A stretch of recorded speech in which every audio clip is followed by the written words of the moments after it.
22 million black victims of Americanism are waking up, and they're gaining a new political consciousness. I don't like his policies, and I think he's completely part of the Democratic machine. I'm still learning about Barack Obama. You know, I'm still trying to get past the sound bites and how everybody's walking on eggshells and trying to be politically correct. When people say they didn't vote for Obama, you get all these boos, and black folks are like, boo, boo, turn in your black card. Some civil rights person got up and said, yeah, Obama represents everything that we were trying to do. I was like, y'all bogus. I couldn't just give Barack my vote because he's black. Just couldn't do it, didn't want to do it, didn't feel he deserved it. Don't know anything about you, show up, want to be president. So what? Who are you? So you're a philosopher? Yes. Yes. We shall overcome. Deep in my heart, I do believe we shall overcome. No, I join hands so often with students and others behind jail bars singing it. We shall overcome. Sometimes we've had tears in our eyes when we joined together to sing it, but we still decided to sing it. We shall overcome. Being a black person, you're feeling a tremendous amount of pressure to vote for Obama. But I actually voted for Hillary Clinton because I just remember the 90s, you know, and I felt like money was really good in the 90s, you know, and I feel like because of Bush, we're in this recession and the money is tight and everything has completely fallen apart. Also with Hillary Clinton, I like her healthcare plan. I was not an Obama fan. I said, he gives a great speech, sounds like a preacher. I hear him every Sunday morning. He's not saying anything. I can't vote for this guy. What is he saying? I'm not gonna vote for him just because he's black and I'm black. He's not saying anything.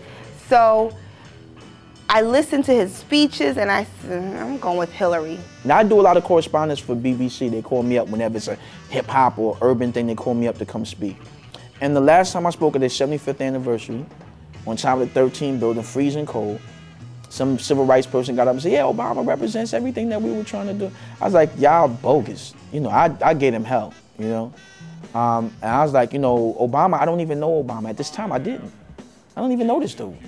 I don't know anything about him. I don't know nothing about this cat. Till recently, I know a lot about him now.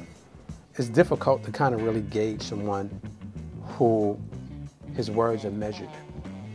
Same thing goes for Hillary Clinton. Everybody is playing politics, you know, so it's really hard to get a read on someone when everybody's trying to play it safe. We will go out and adjourn the councils of despair and bring new light into the dark chambers of pessimism. And we will be able to rise from the fatigue of despair to the buoyancy of hope. And this will be a great America. We will be the participants in making it so. And so as I leave you this evening, I say, walk together, children. Don't you get weary. There's a great camp meeting in the parliament.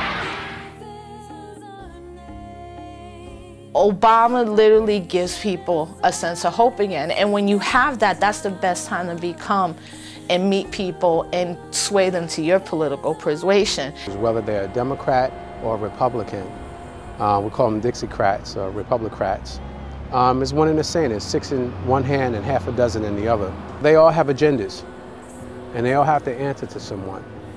You know, we don't have a democracy. I heard one of Barack's speeches way back in the day, before he was Martin Luther King-ish, when he was just a normal speech, and I wasn't that impressed. So maybe if I had early on heard his JFK, MLK type speech, maybe I would have voted for him. When I really started listening, and let's call it what it is, he can't win Iowa just on black people.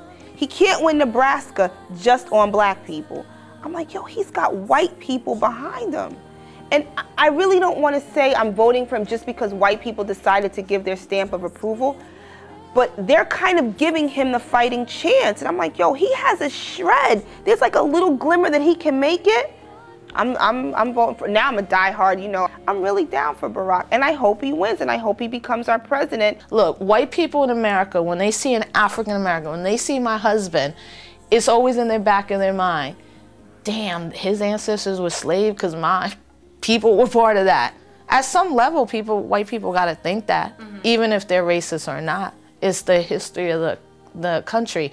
So an African person can sometimes become not only exoticized, but also like Well, he's a good black man. Voters are very jaded and disenfranchised with the whole process because they're seeing through the BS. They're seeing that this is all about partisan politics. It's all about everybody maintaining their position, you know, as opposed to really addressing the issues that's going on in the world.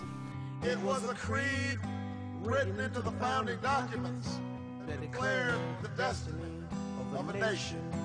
Yes, we can. As somebody that works in the entertainment industry, I don't get swayed just because I see a celebrity standing for someone. Like, that's for the sheep, I believe. I believe it's for the sheep, and I believe it's for the people who, you know, don't know how to make an opinion for themselves. It's for the followers, and I've never been much of a follower. Now Barack has my ear. Before, I wasn't hearing anything he had to say. And I still don't think he says all that much, really. But it's like, do I want Clinton Bush, Clinton Bush, Clinton Bush, Clinton Bush, who's mortgaging this country to the hilt to all these foreigners? Or do I want this guy that's like, look, I don't really know what I'm doing. If you dig deep enough, you're going to see I've only been a senator for a couple of years. I'm from Chicago. If I hear him say I was a community activist one more time, I think I'm going to scream. Before the victory is won, some would be misunderstood and called bad names and dismissed as rabble-rousers and agitators, but we shall overcome. Obama's presence in this situation is the implications of this is incredible. I mean, think about it. Think about what's happened right now. For me, 5 years ago, I wouldn't have said this, but with a daughter now and, you know, trying to understand how media works and how people are caught up in this Obama mania, it's really important for you to think outside the box and to have a different approach now, because people are moving that way whether we want them to or not. Is America ready for a black president? Maybe, maybe not. Will we eventually have a black president? Eventually, I'm sure we will. We all agree tonight, all of the speakers have agreed that America has a very serious problem.